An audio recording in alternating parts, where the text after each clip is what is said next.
no argument that Jane Russell, my guest of this evening, has had the most spectacular build-up of any girl who has ever come to Hollywood. Long before she was ever seen in The Outlaw, she was advertised as mean, moody, magnificent, or the sultriest siren of the screen. And as for the way she was photographed, well, Jane, as a quiet, home-loving, church-going girl, how did you feel about all this? Louella, I didn't feel much of anything but amused and amazed. Then all of a sudden you landed square on the front pages of all the newspapers in America.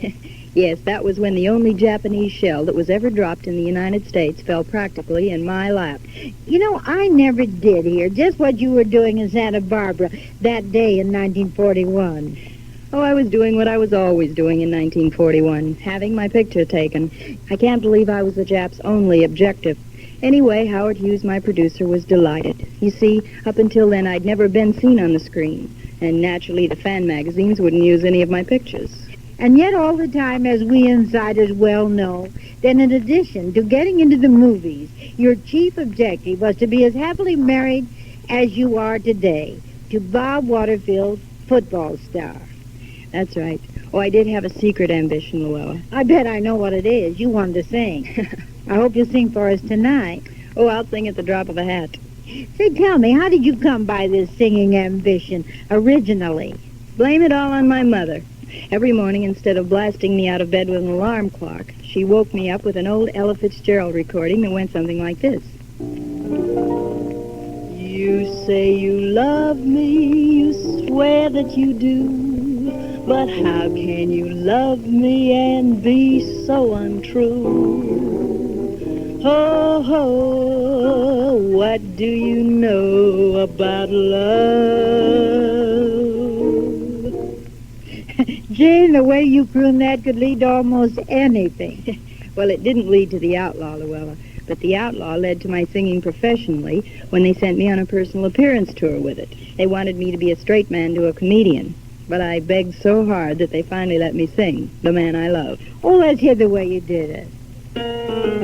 Someday he'll come along, the man I love, and he'll be big and strong, the man I love, and so all else above, I'm waiting for the man I love.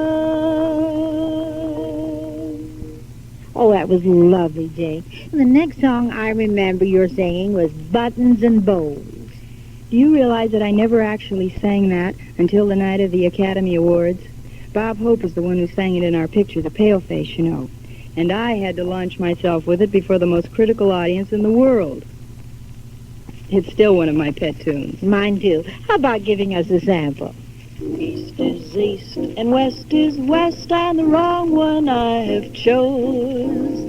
Let's go where they keep on wearing those frills and flowers and buttons and bows, rings and things and buttons and bows.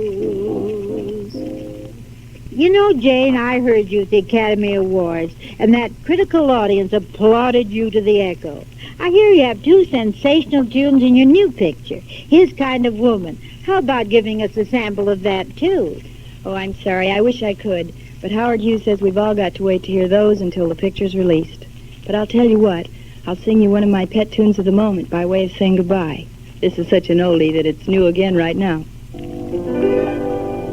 I've got a crush on you, sweetie pie, all the day and night time. Hear me sigh.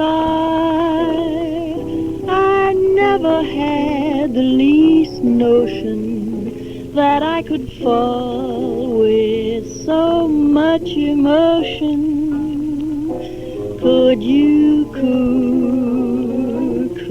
care for a cunning cottage we could share? The world will pardon my mush, 'cause I have got a crush, my baby, on you.